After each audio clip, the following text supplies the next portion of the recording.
And we're live. Welcome back, everybody, to the Sugoi Boys. My name is Miasma, and tonight I am joined, as always, no real big surprises here, unless we bring in people that, don't drop anime and stuff. I got Art from Art of Anime,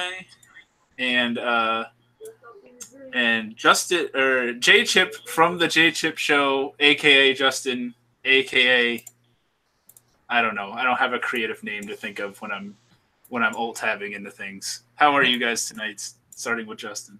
I'm doing all right. How are you? I'm okay. I'm hanging out with good people, and it's been a crazy weekend. So there's that. Hello, Sweet Pea. Hey, Sweet Pea. Art, how are you? Gassy. He's gassy, ladies and gentlemen. It's coming out of both ends. You can't stop it. Gotta learn to love it. You can't live without it. So tonight, we can start with how we normally do, I suppose, with what we've been watching. Pretty easy for me. I can always say Chobits, but I don't think I technically watched a single second of Chobits this week, so I guess that'd be a lie. But I'm still on the show. More Basilisk. I think I'm on 20 of Basilisk, or maybe 21. So like the last few episodes would be coming up, and that's a really cool show that I wish I watched like a lot sooner, because I feel like I would have enjoyed it even more if I was a young lad. Because it's friggin' awesome. I don't remember if I talked about it on here before. You guys watched Basilisk before? I haven't seen it. It is Ninja Romeo and Juliet. Okay. It is because there's these two clans, and they've hated each other for like hundreds of years, but originally the two main characters' grandparents were in love, but then they got basically separated, and their love never really got to happen because of this feud. And then by the point where the anime is starting, they're like the original lovers are like elderly now, hate each other, and their grandchildren or great grandchildren, something like that, are in the same boat, except they're not giving up on the way that they feel, at least like in the beginning and stuff. And then there was like this era of peace, but things happen, and the era of peace is sort of coming to a close. And to solve this once and for all, they're doing a 10 versus 10 ninja battle tournament marathon, where each clan picks 10 of their best dudes or women, 10 of their best ninja, and then they have these scrolls, and when you die, they cross your name off in blood, and it's fucking badass. And it has those anime powers, doesn't it? It has anime powers, Justin. You have no idea. There's people that suck out your blood with their skin. There's people. What? We really need those T-shirts. Well, anime powers. Anime powers has to have them. Every show, fucking Clan ad has to have anime powers. I haven't seen Clan ad. It needs some powers. I know it has some powers if you think about it hard enough. Okay. I have to watch it because it seems interesting, and then I recently found out that one of the Inuyasha directors worked on it. So I was like, what else has this dude directed? And then I saw Clan ad, and I was like, Art really likes this, and a lot of people really like this. If I donate to your I really like this. If I donate to your Patreon, will you review Clan ad? Yes. I kind of want to watch Clan ad, so why would I say no? And Clan ad after story. I mean, I feel like if I would want to continue if I saw the original. Although, like, as much as I say I don't care about spoilers, I kind of think I know one thing that happens, so it's kind of like pushing me back, because I don't think I'm going to have the same. I knew if it's the same thing that I knew that happens, there's more that happens after that surprised me. Okay. I have a feeling I know what you're talking about, because it's the one thing everybody knows about Clan ad. Okay. So I figured there was more to it than that single layer, so that's good. Yeah, there is more to it. But Basilisk, talking about something that doesn't have a lot of layers. Basilisk. Pretty cool. It's a lot of really cool fights. It's an interesting love story. It's a turn your brain off show. Yeah, like there's a guy who fights with his hair, and that includes he's Bobobo. He also has nose hair and like other body hair. So what you're saying is your idol of anime YouTube would not like the show. My idol of anime YouTube? Yeah. Which one? Boy? Oh, he's my idol of anime YouTube. I don't know. I don't know how much he'd like the show. Maybe. I don't know. Are you gonna watch the second season to Basilisk? Is that that like recently came out, right? Yeah. Maybe. I don't know. And I have heard nothing about it. Okay. But it's kind of like I've been watching Basilisk like on and off for like a little bit. It's not the kind of show that like I would binge. Like it's not like something I'd sit there in front of the screen for. Like I could watch like 3 or 4 episodes and then I'm like kind of over it because it's cool, but it's kind of the same stuff over and over again.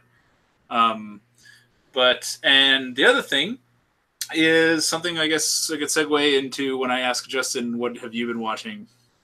Wink, wink, because I know what you've been watching partially. I finished Welcome to the NHK with Art. There you go. Watch NHK.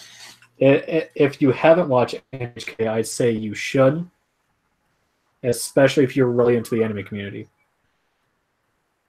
The other anime I'm watching. It's really ironic that we finished watching NHK and those trolls came into my Discord today. Oh, that's funny. Calling us weebs. Yeah. Fuck you guys if you're in Art's Discord calling people weebs. Yeah, we had some trolls in his Discord server. By the way, join the Discord server so you can watch anime with us, minus miasma. I also have a Discord server, but you got to check out my Patreon for that. Yeah, it's very fledgling. Let me tell you, if you want, I guess your stuff to get seen, it's gonna because it's not gonna get buried by people's content because there's not many people on it right. I'm also watching 2 other shows. One of them is currently airing called Banana Fish, and I'm really liking it. That's pretty much done, right? No, it's only 11 episodes in on Amazon Prime. Episodes. Amazon Prime only has 11 episodes. It's going to be 24 episodes. Oh, it is? I thought it was only going to be 12. No. But Art, I think you might like it because you really like 91 Days, right? That was one of the few shows on the chart that I looked at and said, this might actually be pretty interesting. So Banana Fish is actually something I want to watch. Banana Fish is really good. But instead of a revenge story, it's more or less a coming of age story, kind of. I think the story was kind of 91 Days weakness. So because the main character is gay. Oh, really? Yeah, he's a homosexual and like he's really good at fighting. Homosexual. Yeah, he's a homosexual. He caught the gays. But it's about this man, Ash. He lives in America. He's really good at fighting. No, it's not Ash Ketchum. But he's really good at fighting. It takes place in New York, but I'm not sure what time it takes place in. It either could be taking place in the 80s, but the main character has an iPhone. It takes place in that weird time where everyone in New York was speaking Japanese. It was a very weird... I don't think they had iPhones in the 80s, Justin. Yeah, but the manga was made in 85, and now the anime is coming out. Okay, so it's kind of how that... It's like a Parasite thing where the manga came out a long time ago and they're modernizing the anime. And Parasite's awesome. It's got an older art style. You probably could get used to it. It's not the best. Hey, Gabe. Sorry. But so this guy named Ash, he's really good at fighting, and also he's homosexual, and he's getting used by a bunch of gangs that try to take advantage of him. And so this Japanese boy comes over, and they kind of have a love interest. Okay. And Banana Fish it seems like it's going to be a drug, but it's kind of a mystery as what Banana Fish is. It's probably the banana in Ash's pants because he's trying to fish out the love interest. Yeah. There we go. It's But solved, I think- everybody. I think they do the yaoi a bit better than Yuri on Ice. Okay. 'Cause it's not- I didn't personally think Yuri on Ice was very yaoi. So, Well, I like mean, the it was- Victor fan service. You mean like the 2 scenes there was Victor fan service in? I mean, you're not gonna. Well, you do see Ash's butt, but still. I can assure you that everyone was speaking Japanese New York. Everyone is In the speaking. Yeah, that's up, Dave. Everybody was speaking Japanese. Hey, Dave. Gabriel And- loves banana fish. I knew that. Yeah, Banana Fish has an awesome opening, but by the way, Is it? it does. And also, the other show I'm watching is the complete opposite, called Dog and Scissors, and I'm not liking it. You mentioned that last week. Did you get any further with it? Yeah, I got further in it, and it does have anime powers. My asthma. Yeah. There's but a guy- also, there's also there's a guy pros that and cons has- to it. There's a guy that has 2 books, and he knows the fighting style of 2-book combat. What does that mean? Wait, so does he It take means he turns into a boxer Is instead of this like, boxing glove. it's like Rolf from Ed, Edd n Eddy? Does he have like the 2-shoe beating and the 3-shoe beating? this. So it's like this, and he knows how to like punch and kick and shit. And like the dog is the spectator, and like He's missing the most important part of the show. imagine Scissors. imagine Speedwagon turned into a dog. You're missing the most important part of the show, and you know what I'm talking about. Well, her. Is the girl, the Yeah, she main fights, girl, too. the main girl of the show. She has is a a holster on her QT thigh. 3.14. She has a Okay. holster on her thigh that carries her scissors, and it's awesome. So and she's Justin, really cool. Justin, does she have anime powers? If she has Scissor powers- combat. Scissor She has combat. scissor combat. Does she like say like scissor combat and then like go into like fighting? Because I So think who's better at scissor I- combat? who's better at her? scissoring? Okay, who's better at scissor I'm watching combat, or genocide or show? her, definitely, by a mile. Oh, okay. There's also one more thing that I know you're watching, Mr. J Chip, because Yeah. my eyes have also looked at it as well this week. Oh And yeah, it's much better we're watching than that. We're watching that thing. It- Yeah, it's what not- is that thing? Kara no Kyokai. Or We're the 2 movies garden, in. the Garden of Sinners. Oh, and I recently dropped an anime. Okay. Art is going to be proud of me because I dropped Mayoiga. Oh, you actually went back to that? I started 3 episodes in, and I thought it was really stupid because I've seen better horror anime. You know, the best thing about Mayoiga, the best character in it is actually the village. Yeah, And that's saying something. but fun fact for those of Sugoi boys, the 3 shows me are and another friend of ours named Heather were Erased, ReZero, and Mayoiga. We all talked about that for hours. And then Art was just like, yeah, you should totally watch Mayoiga. It's one of the best. I mean, it's better than the other 2. I don't think Erased was that bad.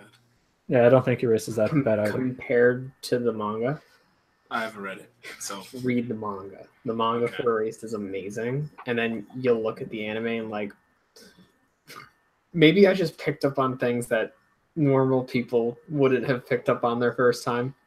But there was this scene where Satoru was talking with the teacher. And by this point, we all know who the killer is, right? The scene fades with the teacher's eyes becoming street lights on top of Satoru as he's walking. interesting. And if you watch the opening, you can actually figure out who the killer is in the opening just from the way they position him.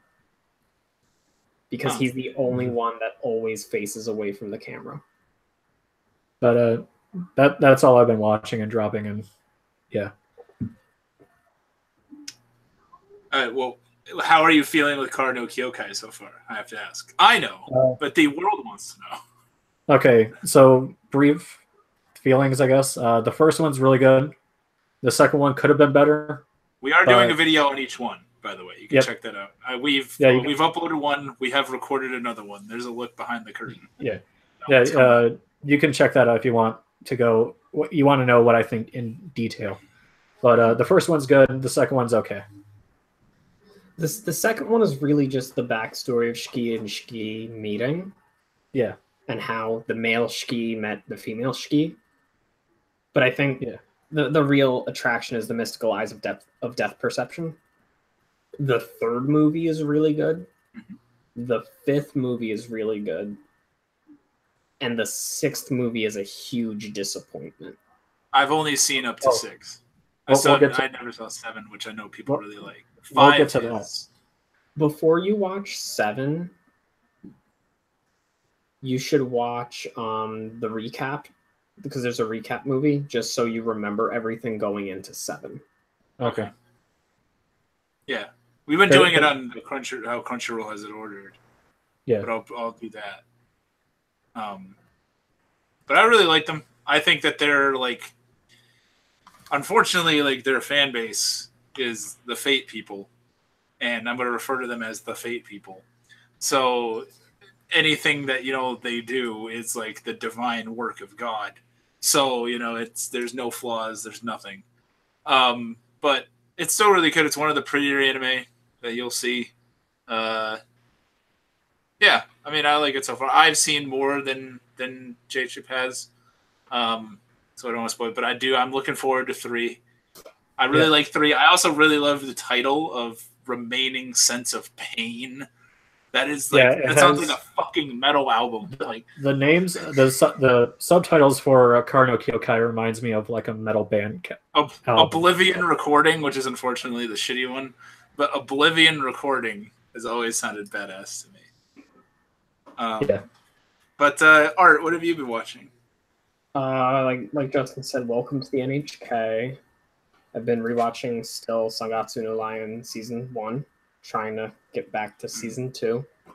Just finished Saiki Kusuo season 2. And I'm waiting for somebody so we can watch the 3rd Mobile Suit Gundam movie.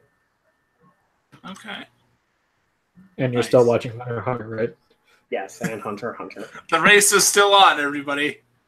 The race is still on between Art finishing Hunter x Hunter, which is 148 episodes, and me finishing Chobits, which is, I think, 26 episodes.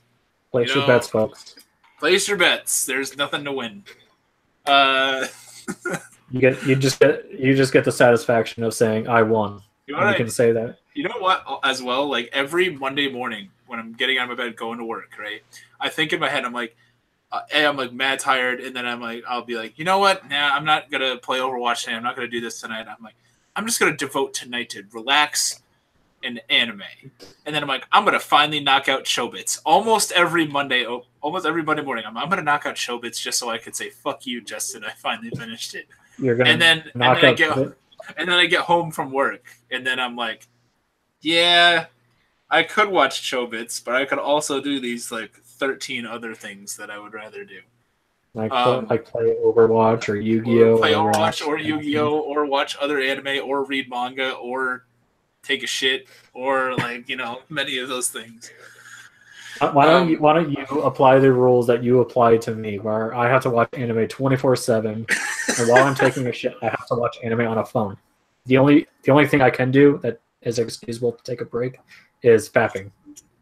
Yeah, that's it. That's the only thing. While you're sleeping, you have headphones on. Yeah, it's like the Omelette du Fromage episode of Dexter's Lab, where he listens to them at night, and it gets stuck on Omelette du Fromage.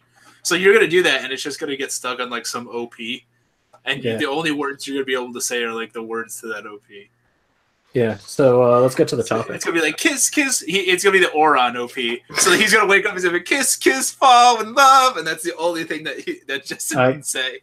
I hate the dub opening of Oron High School Host Club. Oh, the lyrics aren't bad. It's just I don't like the singer. Yeah, same. I haven't seen Oron. I just know that OP exists. If you can watch the OP in Japanese, but I'd say the dub is pretty good. Has Vic Mignogna in it, doesn't it? It does. It also has Todd Haberkorn. Oh, And also a good guy. And that's going to segue into our debate, the sub versus dub. Everyone's talked about it, where it's time for us. Yes, the great segue. I almost said the great subway. So a lot of people argue about this, and I will argue forever. And I fucking hate arguing, but here we go. Even though I feel like we'll probably all agree, like we always do. Besides on, I don't know, some shows, but for sub versus dub for me, I grew up watching anime. The first time I ever watched anime was on Adult Swim, was Inuyasha, and then obviously that was just in dub, and then it was Full Metal Alchemist, the original one, and stuff like Scryed and whatever was on Adult Swim's lineup at that time, and Cowboy Bebop, and obviously all of that in dub. So I was introduced into anime through dubs. It took me a long time to realize that we were, and I was not like very present. I'm still to this day, I'm not, the most tech savvy person, and back then I was like way less on like whatever internet would be available during my like middle school years or so.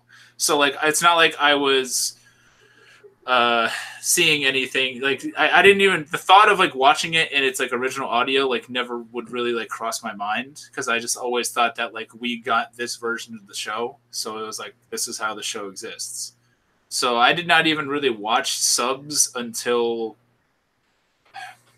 like maybe later high school, early college, because it was Naruto Shippuden, and I was watching the dub, and I got caught up to where it was, I didn't want to have to wait a week anymore, or wait whatever time it was going to be for them to have more dub episodes.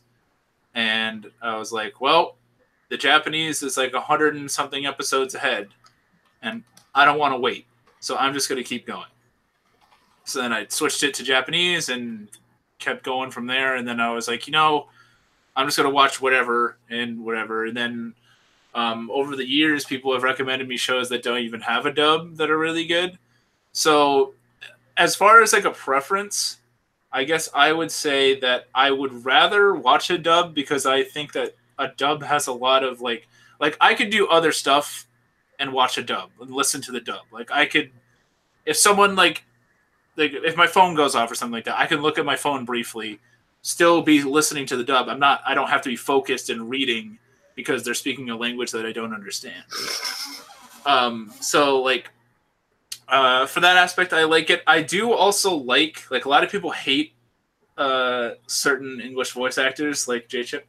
But I don't have any English voice actors that I really despise or anything. I wish that you would get a more variety of them, but a lot of them I really like their voice, and I kind of like saying like I like the recognizing them. I like saying, oh, that's Vic Mignogna or something. So I like that aspect of it. Do I mind if a show comes out, and if someone recommends something and it's only in sub, like Kar no Kyokai, for example, there's no dub of that. So it doesn't like take away from my entertainment level. I don't think it makes it really like a worse show, but it kind of makes me watch it in like a different like sort of mindset. Like I'm not going to be like as relaxed, and sometimes I just want to sit back and relax and watch anime. So I don't think either side is necessarily better. Whatever works for you, whatever tickles your pickle. All right, whatever. Someone should make like cuts of the best of these, and it's just going to be me saying weird things and doing weird motions. It really is mostly going to be you. Yeah, 100%. The top 10 Sugoi Boyz moments. But yeah, so whatever you like, I suppose. Me, it's both. If there's a dub available, I'll probably watch the dub. But I don't mind. Sometimes I'll watch a sub kind of out of the blue, especially if I've been watching a lot of dubbed anime or something like kind of long, like Index. I watched like all of Index dubbed, and then I think I tried to watch something, and I was like, you know what, I'm just going to go with sub for this, and it worked out all right, just to sort of mix it up. But yeah, well, you know what? I always go to Justin We're gonna go to Art. We're gonna let Art step ahead because there you go. Putting the pressure Plus, on him. I know he's gonna have something to say. You know I'm gonna have something to say, huh? Actually, I don't really have a lot to say. You covered basically everything, I think. You know, it really depends on what show it is. It depends on what I'm doing at the time. Like, da-da-da-da, since you have that in your background every so often, and you just mentioned longer shows like Index. Historically, how did you start? I think everybody started with dubs for the most part. I've met people that claim that they started with sub. Now, they could be bullshitting, but... I'm sure there's people out there that did, but, you know, they probably discounting things like, you know, Yu-Gi-Oh, Pokemon, Dragon Ball. Yeah. Or they got into it way later than that, or way earlier than that. Debatable way earlier because you had things like Speed Racer and Akira. Mm-hmm. But I think everybody, the vast majority of people, started with dub, at least in America or Western Europe. Yeah. I think, what was the first subbed anime I watched? I think it might have been Tokyo Ghoul, so it wasn't very long ago. Yeah. It was, when I was thinking about this topic, I was like, it made me realize that I have not watched sub for all that long. So it was college, a couple years ago. I mean, it was right after, I think it was right after Tokyo Ghoul stopped, like the first season stopped airing. Or maybe it was when Sword Art Online's second season was airing. I don't exactly remember. But even so back as then, like it really depends on what you're watching. Like there's to this day, there's still bad dubs. As far back as the 80s, 90s, there were still good dubs. They were few and far between back then. But they're still out there. And like you mentioned earlier, if you want to multitask while watching, then a dub is just fine for that. I did that since we were talking about Oron. I did that while I was watching Oron. Yeah. I think a more relaxing experience. Yeah. You just kind of just lay back and chill. Yeah. Netflix, anime, and chill. Exactly. So you kind of feel the same, Justin? Yeah. Man. Although we've sometimes I do watch a dub because I like to have fun with it. For example, Dog and Scissors. It's a shit show. It's terrible in every way. Is it terrible? Why am I going to pay?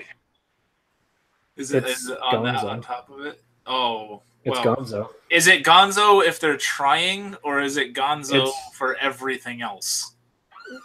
Here's your answer. They're not trying. Here's your answer.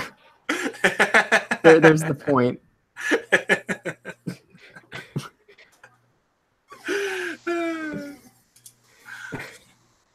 But yeah, go ahead. The show's bad. It's really bad. So why should I watch a sub where I would have to pay attention to it? I should watch the dub because I want to have fun with it, at least enjoy myself. And for the most part, the dub is aware that the show is bad, and you can tell that the dub was having fun with it too. Even if it has Monocriol in it, and it does have Monocriol in it, and I don't care. Can we address why, for those that don't know, which I'm pretty sure everybody in this audience has been here to know this fact, Justin fucking hates Monocriol. It's not just me. Oh, all right. Both of them hate Monocriol. And while I'm not the hugest fanboy of Monocriol out there, I'm sure there's somebody out there that claims to be that, by the way. I don't think she's awful. Her voice is kind of annoying, and to me it seems like she doesn't really like change it in a lot of roles. But hey, what's up? Watch Mojo called her the queen of anime. She's in a lot of shit. We all know Watch Mojo is not a reliable source of anime information. Only when Cloud Capricorn's there. Oh, he's Yeah. the best. They got him because everyone was complaining. He is the best host that channel has had. There's only so many times you can make a list and call it Naruto and Sasuke and Sakura, okay? Before And people will fucking flame you. And Chocobo. And Bahamut. Bahamut. Shingeki no Bahamut. Yeah. The best part is when like the name is so obvious, like it's like say Rem, right? And they say Reem. Some dubs do that though. Like I know Art mentioned this, but during Danganronpa V3, not an anime, but whatever.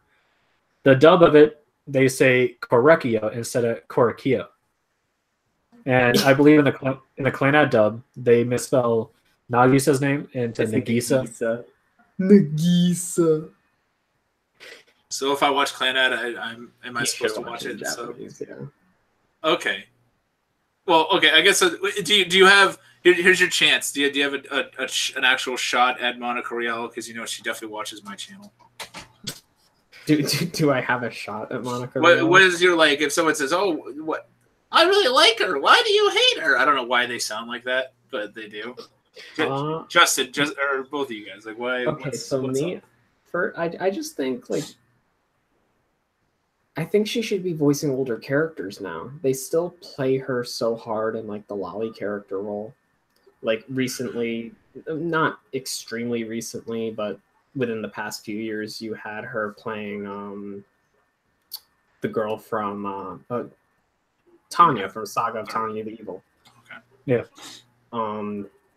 Not a character I would really say is a Monica Rial character. But you have her voicing characters also now, like she's Bulma's voice in Super, which I don't think is that bad. It's better than her other stuff. And a few years back, she was in Kokoro Connect, which I didn't even realize it was her right away. And I thought she did a good job in that. I just think as she's getting older, they're just still giving her the same roles.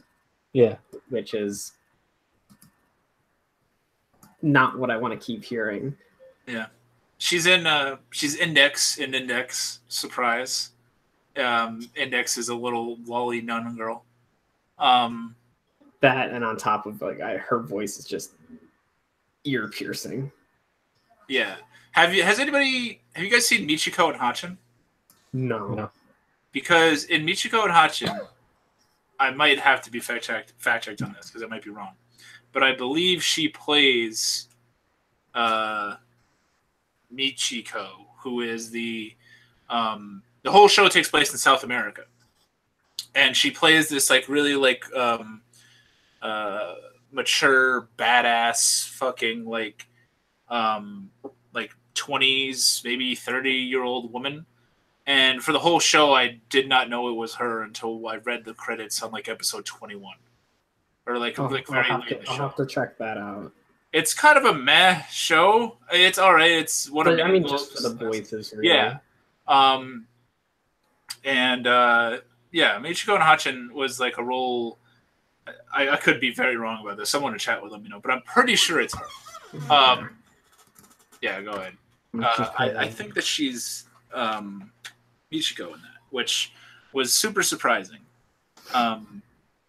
And because it's just something. But then that was a couple years. Yeah, Michiko Melandro, Monica Rial. And then she goes back to doing like kind of the same old stuff, and like a lot of people. Okay, so we'll open up the Greg Ayres tank here. So a lot of people dislike Greg Ayres. Now, I am sort of biased because Greg Ayres is one of the first like people of the industry that I like met at a con, and like he was a really cool dude. I've met him a couple times. He's always been a cool dude, and he's always had really, really nice panels and shit. And he's funny as fuck, and like it's just and while I don't really hate him in anime, but I kind of tend to wish that he would change up the voice like a tad. but I don't like put like hate on him. How are you guys with Greg Ayers? So Greg Ayers, to me, I kind of would call him like the Adam Sandler of anime. Like Adam Sandler always plays like the same characters, right? Yeah. That's basically Greg Ayers. Greg Ayers is the annoying friend guy. Yep. I don't know how to deal with my emotions right now. So And I for think me just like and Monica Greg Rios, Ayers, he's done some good voices out there, but a lot of them just fall into the same category. Okay. Do you guys have English voice actors that you really like? Like any like specific that? Yeah, I'm a really big fan of Laura Bailey. So Yeah, Maka she's is not- Soul Eater.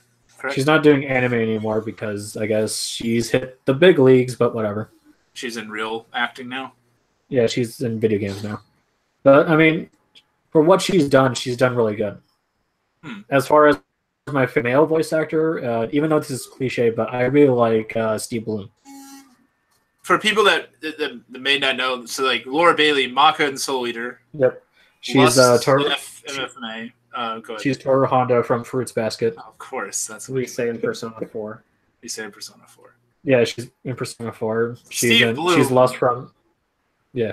Steve Bloom, you know. If you don't know who Steve Bloom is, Yes, everyone. If you're living on a rock and you haven't seen Cowboy Bebop, just go watch it. I like to bring up Orochimaru because that's also He was Which is also very- he was also a little boy in Digimon, and like he's also his voice Zabuza, range is so good. which is why in the video games I like taking Zabuza and fighting against Orochimaru because it's Steve Bloom. Another voice actor I really like is Ian Sinclair. You have to remind Because- me on who he is. Ian Sinclair is Whis from Dragon Ball Super. He's He's in Space Dandy. Yeah, he's Dandy. Okay, I've only seen But- a little bit of Dandy, so but I know what Dandy's voice sounds like. So like he's kind of got this like raspy voice, but he can like his pitch is really good. Like he has really good vocal range, and I like the actors that do good vocal range. Like they can play a deep voice, and then they can play like a kid. I'm a huge fan of Kirk Thornton, who is not in nearly as much stuff. That's one thing I hate is that like people like Monica Rial has a million anime that she's in, whereas you get some other people that are really awesome that get like one or two a year or something. But Kirk Thornton, and I mean, you know, I don't know the industry enough, so it could be that they're doing other acting gigs. They could be doing something else. Kirk Thornton's kind of older at this point. But for those of you that don't know, Kirk Thornton is Brandon Heat in Gungrave. I guess a more popular show would be Gene from Samurai Champloo. And that's what I'm not thinking of. He's I can't think of his character's name in Eureka 7. Well, we got Don, Patch, and Bobolo. Yeah, there you go. But in terms of like I like most when he's doing is Gene and Brandon Heat kind of have the same voice where it's like this very, very like almost on the brink of like emotionlessness, but will show like signs of it like here and there, and especially in like it works very well with like the type of dialogue and stuff that's in Gungrave, where you kind of have this guy that's just like talking about his friends who all just got shut up and killed, and this is just an ordinary thing in an ordinary place. Another really cool voice actor that I'm a big fan of is Chuck Huber. Chuck Huber. Chuck Huber is Android 17 in Dragon Ball Z. He is Stein in Soul Eater. And he's Hiei from Yu Yu Hakusho. The reason why I say it is because I've met him and he's a really nice dude. Also, he's from Wisconsin, so I got to represent. Since you bring up Hakusho, can you sing the theme song for us? No, I'm not a girl. I can't go that high. Can you do the instrument for us? If I could, I would. I used to play clarinet in high school. Can you sing? You can do it with your mouth. No, I'm not doing that. Can you sing the Children of Wales OP for me? I don't even remember the OP. It's I don't know. It sounds really weird, but I love it. It sounds like Japanese words I've never heard Japanese people say, but it's very weird. It Also, sounds like they since threw you're- like French in there. Since you're a fan of Eureka 7, he's in Eureka 7. You're the Chuck Huber guy? Who is Yeah, he in he's- Eureka 7? Christopher Blank from Eureka 7 AO. Oh, AO doesn't count. I'm gonna watch that just to review it, so I have an insanely negative review on my channel. But I also want to I also part of me doesn't can't say you're always positive. Yeah, plus I want to like in truth I want more at Eureka 7, even though that's not really more at Eureka 7 and nobody tends to like it. And there's also the High Evolution films, which I've heard meh stuff about so far. So, I think it'll make me appreciate the original that much more because the original Eureka 7 is fucking awesome and everyone should watch it because it's great. Just don't watch anything else because they apparently fucked it up trying to make it a franchise. I've heard also the manga sucks. Everything, just watch the 50 episodes, okay? Unless you're me and you want to torture yourself because I'm going to watch AO at some point. But Art, do you have any actors, actresses that you want to mention? There's really only two that come to mind. Crispin Freeman. Ooh, yep. Played. Everyone should know that. Played Alucard. Itachi. Kyon and Haruhi. Itachi. Sume and Wolf's Rain. He's also a straight cougar. Yes, he's straight cougar. The best character is Dryad. He has like maybe 2 or 3 voices he gives his characters, but like you listen to Alucard and you listen to like Sume and okay, you can see some difference between them. Especially Alucard. If you don't appreciate Alucard's voice, stop watching. Can I appreciate Alucard's voice and not really appreciate his show? Yeah, go right ahead. Because I still have not finished Hellsing Ultimate because every time I go to watch it, I watch like 2 of them, and then like it's like 2 hours, and then I'm like, that's a mistake, and then I'm kind of over it. But Hellsing Ultimate's so cool. My second one would probably be Wendy Lee. Yeah. She Faye in Bebop. Mm-hmm. Yes. Okay. She's also Rangiku from Bleach. And Haruhi Suzumiya, Konata Izumi from Lucky Star, Miyu Iruma. She's also like a ton of background characters in the Sangatsu dub. I don't know if you noticed that, Justin. I didn't notice that.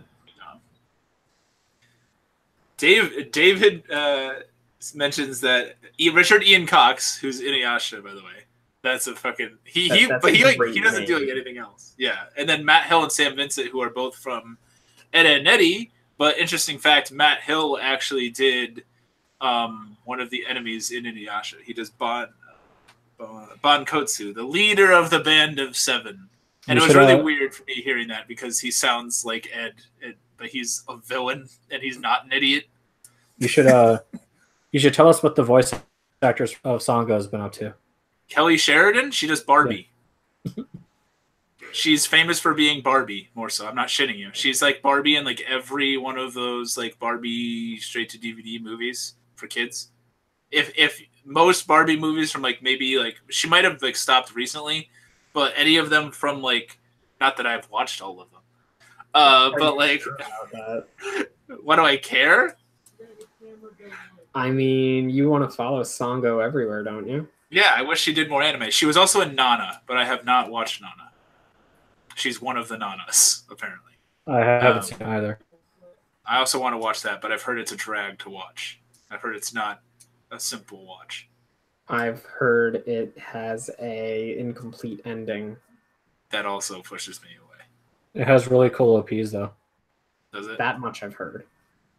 You know what else has cool OPs? Sangatsu no Lion. You know, I like the first opening more. The very like season 1, because you've only Chicken seen Yeah, by Bump of Chicken. Yes, I Yeah, love the second. I like one the- was No, so I much like the better. first one. I like the song better in the first one, but I like the animation and all the artsy stuff in the second one. I'll give you that. I love the song. I love Bump of Chicken's song. I also Not like. a Also- I also like Fighter. I'm not a huge So- Bump of Chicken fan. Oh, okay. What about season? Okay, so- have you seen? Am I the only I one that's haven't seen watched season 2? season 2 yet. Okay. Yeah, I haven't. But we're gonna talk about the sub. What do you? Art showed me a video a long time ago, and it floated on YouTube. But it's in this anime convention, and you have this girl that's overpronouncing Zero's name. Like instead of Zero, it's Zero. Oh, it wasn't an anime convention thing. It was like an old anime cringe video about like an anime club. Yeah, And the girl was saying Zeto's name from Vampire Night. yeah, And back then we probably really all called him Zero. yeah. And I'm pretty sure the actual pronunciation of his name is Zeto. But I mean, just hearing her say that in like the promotional video for her club, or whatever cringe they were trying to put up on YouTube at that time, because I don't even know if it was a real club. Just hearing her say Zeto,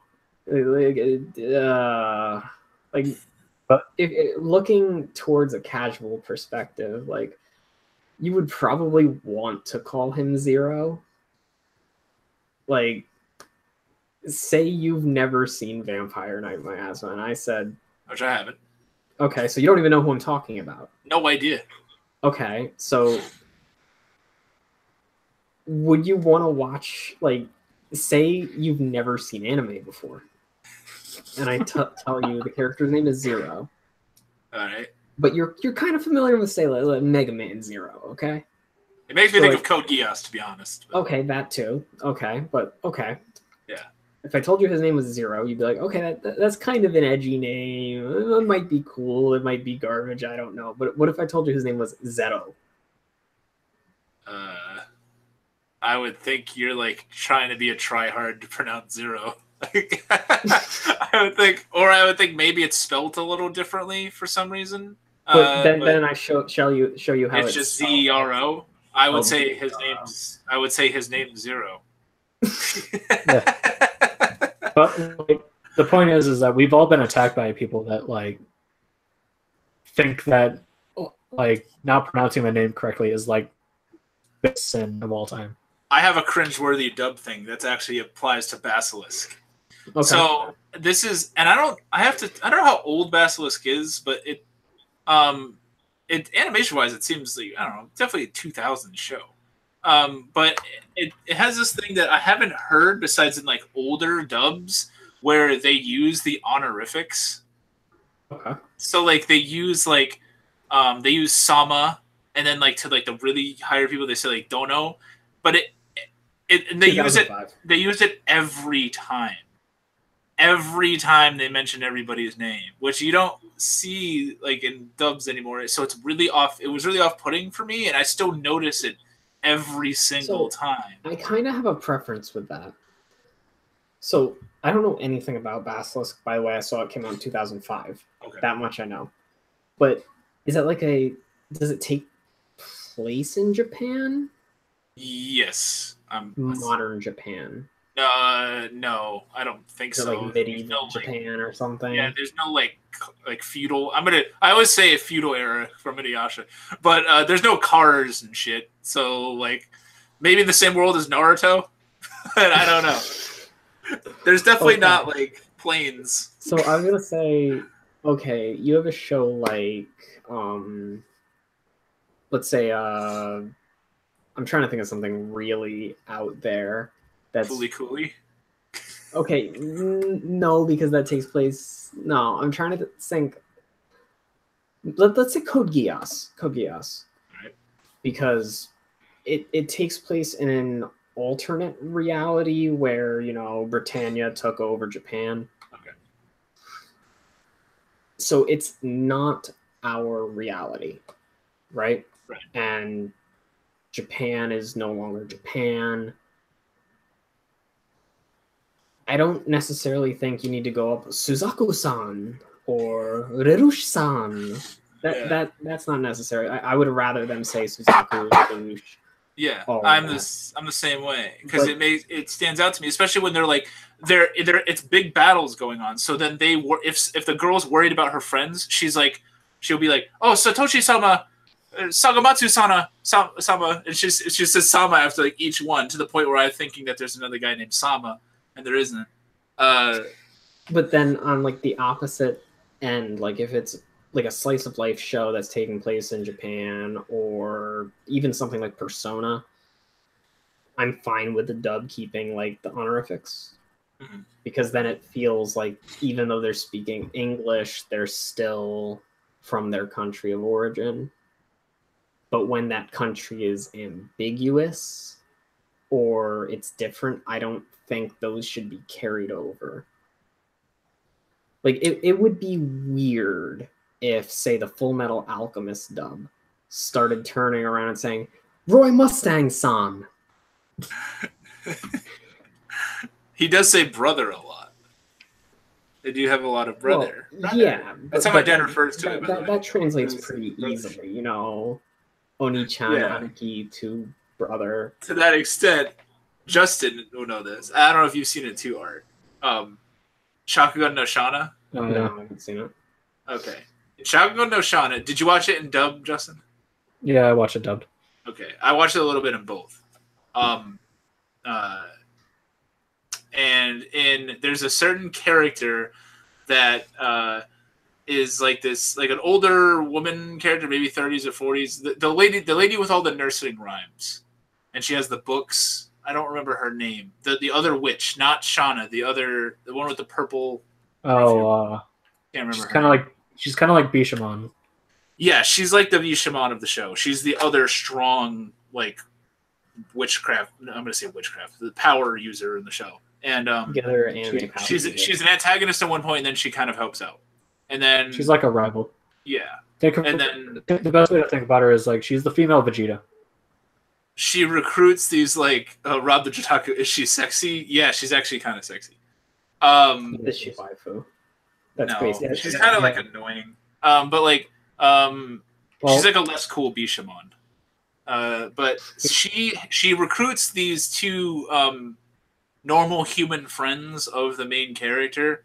They go to like help her out with her fucking problems, and they refer to her as Big Sis in the dub. Okay. And I'm like if I didn't know anime enough, I'm like this is fucking really weird. And then one of them falls in love with her and still continues to call her Big Sis, and it's just like, yep, this is happening. And I'm like, if this was someone's first anime, this would be very odd, because I love having you around me, Big Sis. That's going to get cut into the best of me. That's man.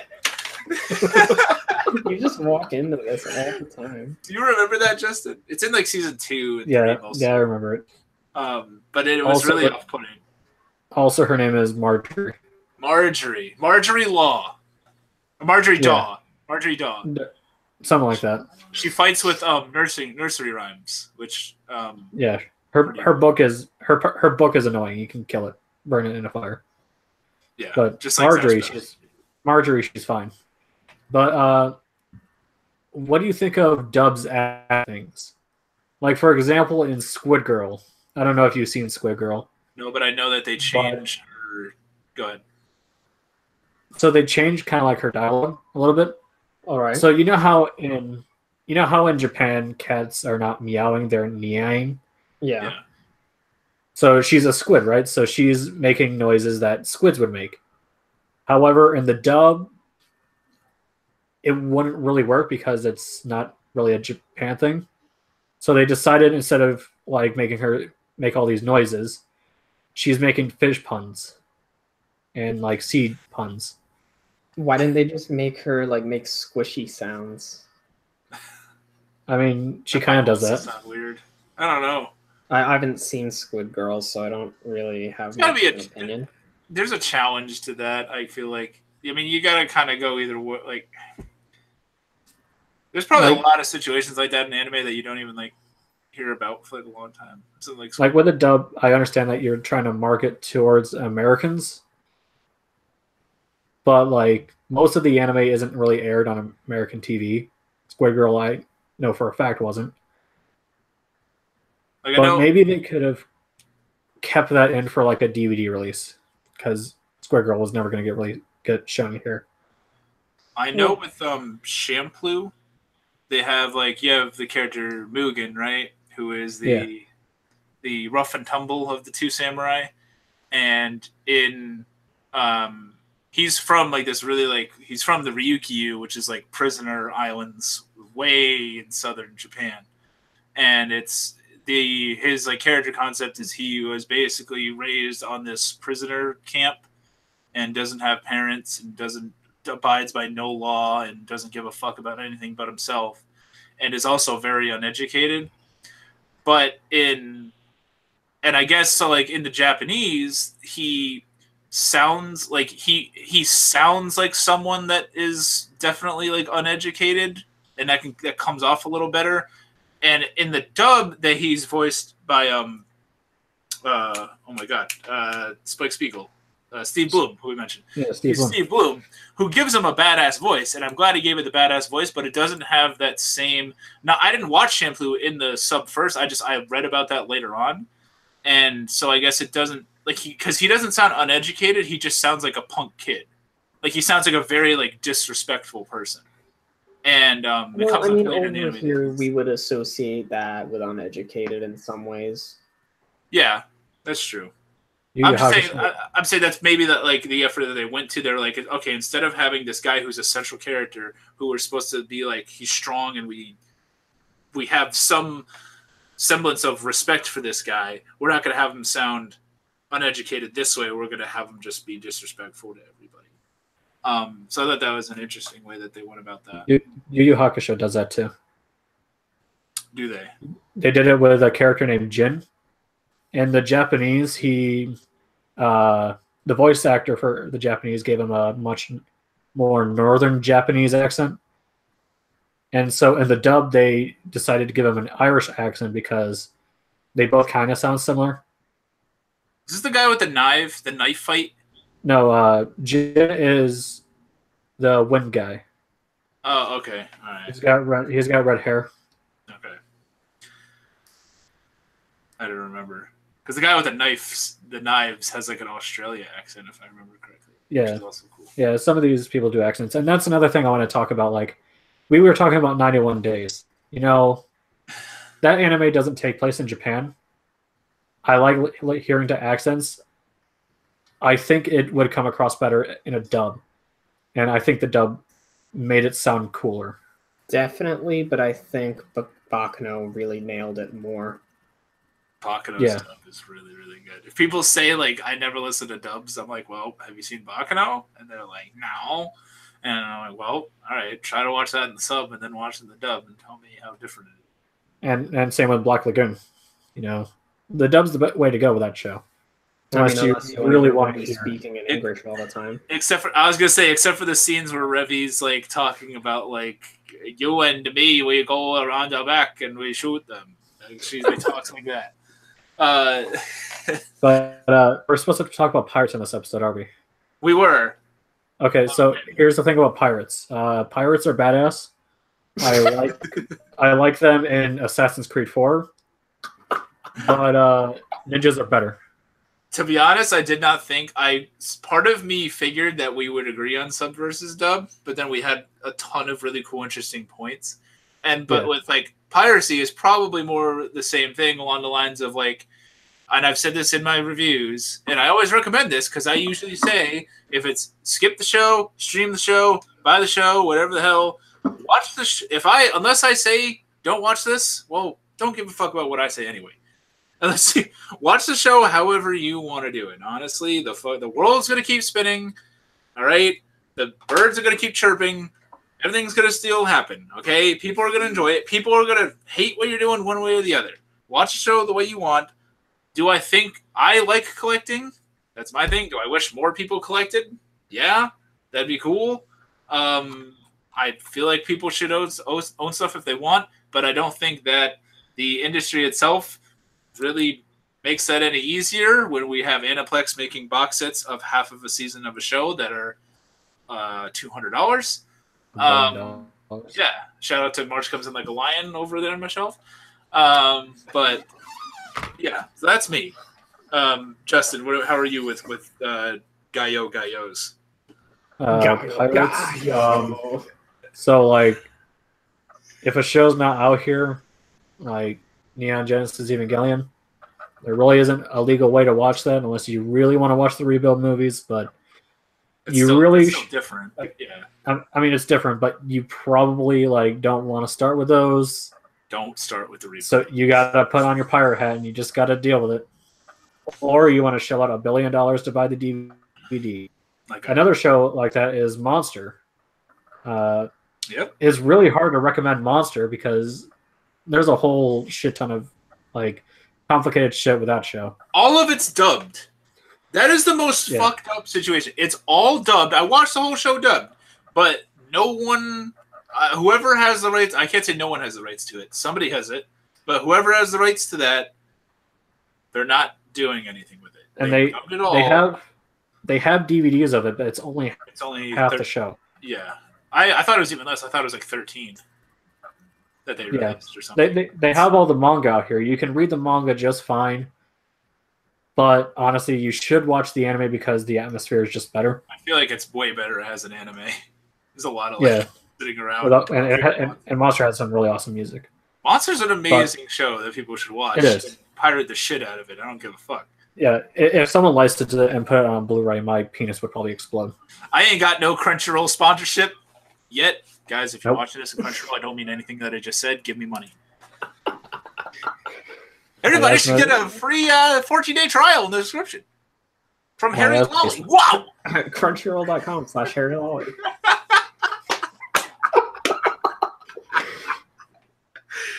I should go to them. I should type up a proposal. My name is Harry Lolly, and I love anime. Shablagoo. And I type Shablagoo in there. Do it. See what they say. So that way the link would have to say Harry Lolly. just link them your Harry Lolly video and see what they think. Yeah. Art, how are you with the Gayos? That's a very, very packed question for me. Okay. So the first thing I have to ask everybody in chat and you too is, when you say you want to support the anime industry, if that is your reason for like legal streaming, what is it that you want to support? Do you want to support the development and production of more shows? Or do you want to support the people that actually work on the shows? I would rather the people that work on the shows. Yeah, I guess. So that's where my problem comes in. You pay a $6-7 fee to Crunchyroll, right? I don't, but yes. Let's say you yes, do. Yeah, I get it. How many subscribers does Crunchyroll have? I don't realistically know. Let's highball it and say 10 million. So let's say they get in 70 million from just subscriptions alone. Then you have all their other stuff. I don't know what their net worth is every year. But your $7, let's just do simple math here. Your $7 goes to Crunchyroll. Crunchyroll is going to take some of that, use it for themselves, for their employees. Then they're going to use part of that money to buy the rights to a show in Japan so that they can stream it over here. Now, the production company most likely is who they're giving the money to. So they're probably handing money off to Shueisha or somebody else, Kadokawa. So that they take a cut of the money. Now, obviously, they went to the animation studios. Now the animation studio is going to get a cut of that $7. Now when that animation studio gets a cut of that $7, the most paid person is probably going to be the director. And then when the director gets that $7, then it goes to the animators. So realistically, how much of your $7 is going to those people that are spending 60, 70 hours a week making that episode? Not a whole lot. Nope.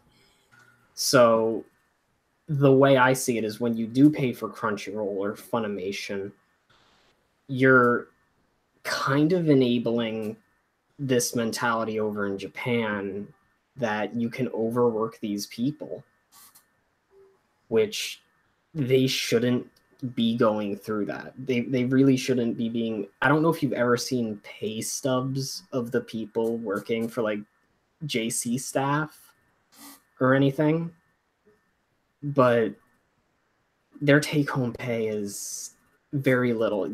Some studios give them like room and board, which is nice, but they basically just get enough for groceries. After that, like, they're done. And the amount of work that those people put into those shows for us to sit here and be like, well, you know, the episode 26 of Persona 5, the animation was shit because it looked like garbage. Even though it looked like garbage, those people worked really fucking hard on that. And to know the situations that they're in, and the more money that they get just goes to more and more shows. Like, look at the seasonal chart from this year. We probably got about 150, 200 shows. Compare it to 10 years ago where there was half as many shows. The money is just being spent on things that don't need to be spent on. It's just being spent to throw out more garbage, basically. It should be being spent to make these people's lives better. So if you're pirating, no, you're not doing a noble deed by like fucking the system. But you're also not enabling this mentality. It's a fine line you're walking. There's no thing you can do to fix it, and there's no thing you can do to prevent it. Because with all the pluses that come with, despite everything I say, with all the pluses that do come with supporting Crunchyroll or Funimation, like more shows. Like, you want to see more shows. Don't tell me you don't. I never want to see any more anime. Yeah. It's a fine line that you yourself have to decide, like, where do I go from there? Should I pay them this money? It's like, do you want to support Chick-fil-A for being, you know, against the gay marriage and all that? Like, it's that kind of same thing. It's like, yeah, I like Chick-fil-A's food, but they think like this. So what's more important, my stomach right now or their politics? Right. So, and then you have Crunchyroll specifically, not Funimation. I mean, Funimation did it with their dubs at some point, but you have Crunchyroll making this American animation, High Guardian Spice. Shout out to High Guardian Spice. You can watch it with the link down below for 14-day free. Which we all know how everybody's reacting to that. Should they really be using their money for American animations? It's their money. They can do what they want with it. But truthfully, that's how I see it. But for all these defenders that come forward and say, you better pay Crunchyroll if you want to support the anime industry, and then they see High Guardian Spice, they're like, well, I'm not supporting the anime industry. I'm actually supporting Crunchyroll to make whatever they want. Yeah.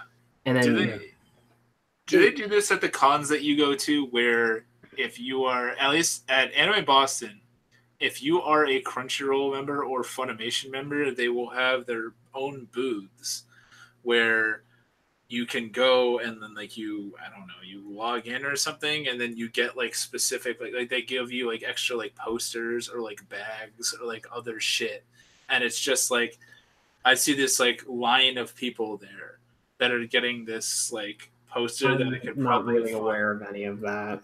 That happens in Anime Boston, and so and then like I don't pay for Crunchyroll and I don't pay for Funimation. I use Crunchyroll from time to time, but I just watch it and I run ad block and everything anyway. So surprise, and I just watch it and I don't have to deal with it anyway.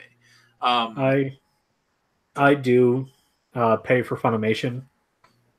Yeah, That's I'm not saying that's a bad thing. I don't think it's a bad thing if you want to pay these stuff, but I do agree with Art that the money should go more towards the creators than the stupid anime they're creating.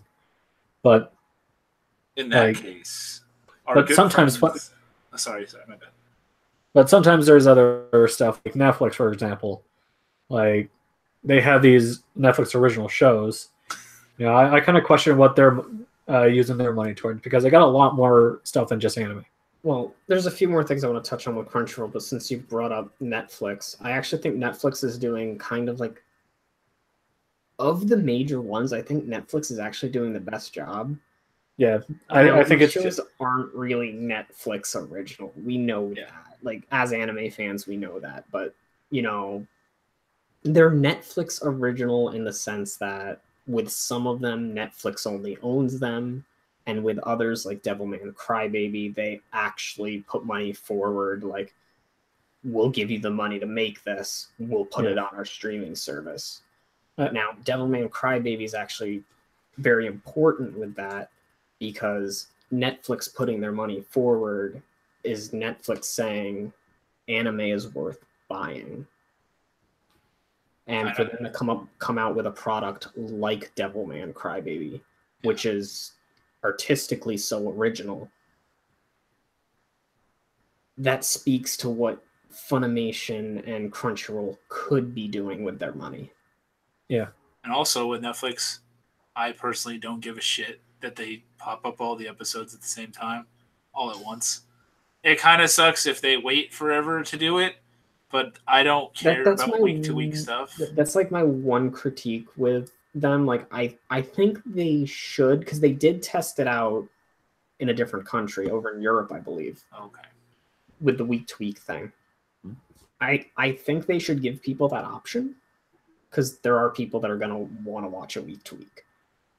Yeah. I think that option should be there. And for everybody else that doesn't want to watch it week-to-week, well, just wait till it ends. Yeah. You know, instead of everybody just seeing an empty page. Oh, you can't watch anything with Violet Evergarden right now. Well, it's okay, because most of us wouldn't understand Violet Evergarden anyway. I mean, hey, I know I could be watching it, but I'm still waiting for the true season 2 of Seven Deadly Sins. You and not my that, dad. Not that 4-episode OVA bullcrap. My final critique of Crunchyroll that I wanted to bring up is, it relates back to my main point with how the money's distributed and everything. When you have people like Miles, you know, their social media representative getting on social media, and 1, fighting over other people's politics, and 2, degrading people that are pirates and telling them to support the industry. When your own company is doing that, that doesn't look right for your company. I think Miles should be shuffled out.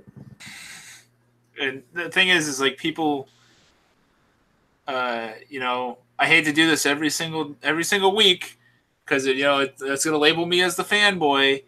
But I'll quote Digi again. In when he had a rant video where he's had a point that I agree with, where people will take the path of least resistance. They will take whatever is easiest for them. When they Google watch Naruto online, they're going to click the first link and see if it works. If that doesn't work, they're going to go to the second link. So on. If Kiss Anime is their first link, that's probably where especially if you're not somebody that knows really where to find anime. If it's like a friend, you went up to a friend and said, "Hey, you should watch Inuyasha," and they're like, all right, and they go on YouTube and search Inuyasha episode 1, they'll probably find it. It might not be the best quality. Yeah. But they'll probably find it. And maybe they'll watch all of Inuyasha on YouTube. Who knows? That's just how some people do it. And then eventually they'll watch an Inuyasha review, and fucking Glass Reflection over here will be like, yeah, just go click my Crunchyroll link. And they'll click the Crunchyroll link and be like, oh, I can watch anime on here. And then you say, hey, go watch Evangelion. They type Evangelion into Crunchyroll and they're like, it's not on here. What am I paying for? Mm-hmm. Like you're paying to watch In Another World on my smartphone. That's what you're paying to watch. Those thoughts are thoughts that people are actually going to have. And I think Digi might have brought this up as well, that when Steam became a thing, like it was a fix to the service problem of games on PC. And one of the biggest arguments I see people trying to defend, like paying for services, like they compare it to exclusives for video game systems. Like, well, if you want to watch 7 Deadly Sins, you got to pay for Netflix. If you want to watch this show, you got to pay for Crunchyroll. If you want to watch Made in Abyss, you got to pay for Amazon. If you want to play Bayonetta 3, you got to own a Nintendo Switch. You fucking go on Kiss Anime and they have everything you ever want. But yes, there's video game exclusives out there. I mean, I don't think any of us disagree with that. And we pick the systems we can afford or are interested in. But when it comes to anime, there's no predicting who will own what. With video games, you can, for the most part, kind of predict. Like, you knew for years if you were a Final Fantasy fan, well, you better have a PlayStation. If you're a Halo fan, you better have an Xbox. If you were a Mario fan, you better have a Nintendo system. With new games, it's a toss-up. Like Nier Automata, what should you own for that? Don't know until they actually announce much for it, which they usually announce in their fucking announcement trailer to begin with. It's like, when you hear Violet Evergarden, you see it on the chart, you're like, oh, that looks cool. You're getting ready to watch it. You're like, oh, Netflix has it, but I don't have Netflix. Yeah. And I don't want to pay the Netflix fee to watch Violet Evergarden. Yeah. So what's your other options? Everybody remember Amazon Strike? Which is why I brought up Made in Abyss, because they had that. And Land of the Lustrous, 2 shows I really, really love. Did they have Kakegurui too? Or was that Netflix? Netflix has Kakegurui. Netflix had that? But Land of the Lustrous was with Amazon. And I remember I saw some trailer of it on YouTube, and I was like, this is a really pretty looking anime. I wonder what this is going to be. And then it's like, Amazon Strike exclusive. And I have Prime. So, like, nothing was pissing me off more than then, because they were like, oh, hey, you have Prime? Here, pay this extra fucking fee, and then you can watch anime. Fuck you, you piece of shit. You already give us this money, but we want more. Yeah, fuck that. I can't believe I'm about to say this on here, and I haven't researched it enough, but I'm starting to feel, with the little that I know, that our pals at Studio Trigger are they making good waves? Are we starting to actually do things that should happen? I mean, you're talking about their Patreon? Yes. And now, I mean, but even with stuff like, they even also had crowdfunding for Little Witch Academia. Well, yeah, when they made okay, so the crowdfunding for Little Witch Academia, I would say yes, was an amazing idea. They gauged how much interest there would have been in the film, and I don't realistically know how much crowdfunding was like achieved with it, and how much extra money they had on the side for it. It was pretty successful. Those details I don't know. Yeah. Now the Patreon, I think it's a step in the right direction. I think A1 Pictures, Cloverworks, JC Staff, Madhouse, I think they should all make Patreons. And fans of those shows can support those studios. Now, the Patreon money they're getting, is it going to go to the animators? We don't know. And I think we should be weary with giving the studios our money. I think they should kind of be, as long as they're transparent in like their section that describes where the money's going, which I believe Trigger was pretty transparent. They said the money's going to go to production of new shows and whatever else we can do around the studio. And they gave people rewards like weekly live streams to see like the artists making stuff, which will actually, I believe, improve the work conditions of those people. Thank God, because their work really needs the money. Like, I think those animators sitting there being like, you know what, I'm going to show off what I'm actually doing to however many people are watching this stream.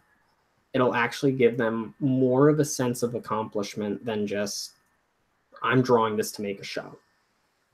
Because we can't assume that all the animators are extremely passionate about what they're doing and they love to animate all of these shows. You know, there was that one guy on Kill la Kill that was like, I just don't want to work on Kill la Kill anymore. You know, there's this one guy on, you know, Darling in the Franxx that was like, I just wish this show would end. I want to move on to something else.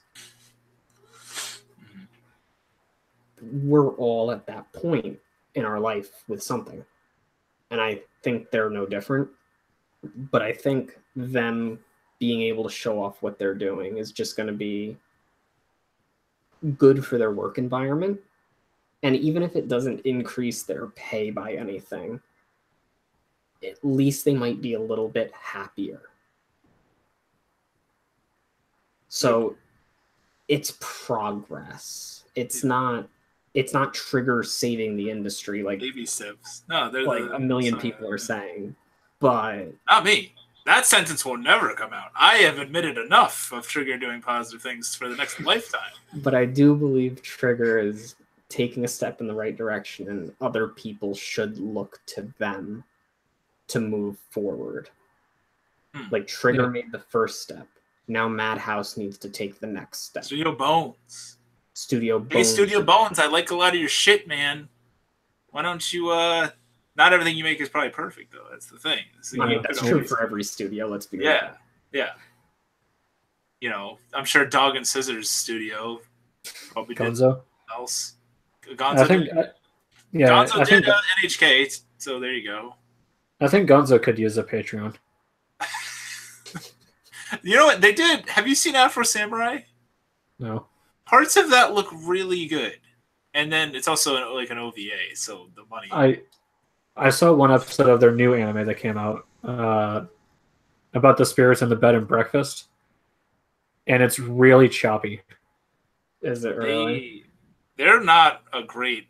When people ask me like what I joke and meme about like Trigger, but like I know that's a personal thing, and there are people that love the way fucking Trigger stuff looks. It's just not the way I mean, you have to agree that at least Trigger stuff is very fluid. Yeah, I love like even like some of their character designs and some of their I'm not gonna know people's names, but one of the villains in Kill la Kill, the rainbow hair, she has like, that was gorgeous. That was really cool. It's not like they're like inept. It's just a majority of with what they're doing when they're being wacky and zany and people are off model all the time, and I don't know, it's just not my thing. But like if someone says like what's a studio that you think is kind of like if I were like pitching an anime and if somebody like I wouldn't want picking my story, if I pitched a story and they were like, yeah, we'll do that, if like it was Gonzo, I'd be like, ooh, well, how much time are we going to spend on this here? Like, can we wait a couple seasons and, really, I want this really worked out. Or maybe the people over that made the Chronexia and the 8 Seals could use the Patreon. We don't talk about Studio Azure. We don't talk about them. I think they really fucked Misty over. I think he expected more from them for the money he gave them. And I think they could have done a lot better. Yeah. Like, even the simplest fan can make a better anime than that. Yeah. Did episode 2 ever come out? I know he released like the storyboards of it. I don't think it has came out yet. I think he released the trailer though. Yeah, okay. So it might have been the trailer I saw. I remember seeing the storyboards, and yeah, you're right. There might have been a trailer. I did see the trailer. And I do think the trailer did look better than the first episode. There were noticeable improvements. Mm-hmm. You know what is coming out? For those people to pitch themselves as professional animators is a bit of a joke. You know what is coming out in October?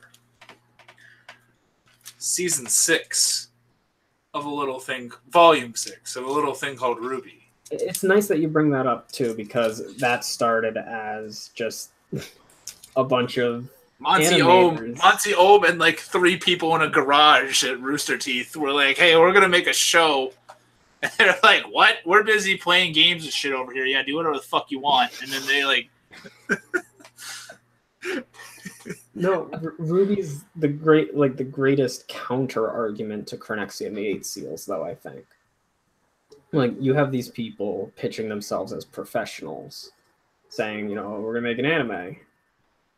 And given Rooster Teeth did have a little bit of clout behind their name before Ruby,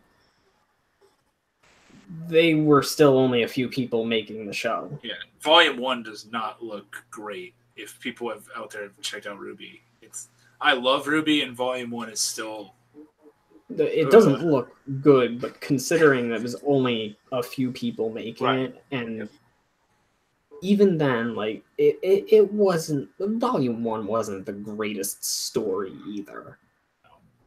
Like, it was very, very amateur.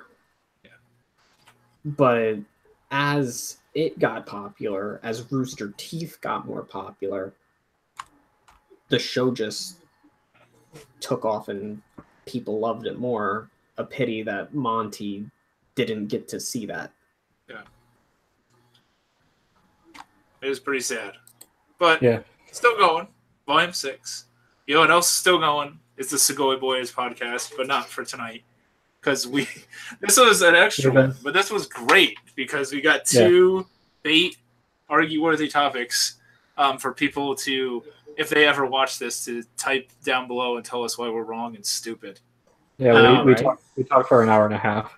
Crunchyroll does all of this for everything. I fucking love that. Fuck you. All right, Miles, shut up. As always, I want to thank these guys. By the way, click the Crunchyroll link in the description below. Yeah, no, that's an Harry. It was just going to say crunchyroll.com / and there's going to be nothing after the slash. It's going to be like crunchy dash roll. It's a restaurant somewhere. That's pissed that someone else has that URL now. Yeah, as always, I want to thank these guys for coming. Chat, thank you for coming. Also, what's up? Also, fun fact. Crunchyroll used to be an illegal streaming site. I think most people know that. Yeah, but Jeff there doesn't know that. You used to be an illegal streaming site. Jeez. You're a towel. You're a fun fact. Crunchy-roll.com does not exist. Shit, I gotta get on that. You know what? I'm gonna make Crunchyroll and spell it with a K, and it's just gonna be like. Okay, I'm gonna look for that one. Does that exist? If I made an anime pirate site, it'd be that. No, it doesn't. Oh my god! All right, thank you everybody for coming, and we will see you next week. Bye.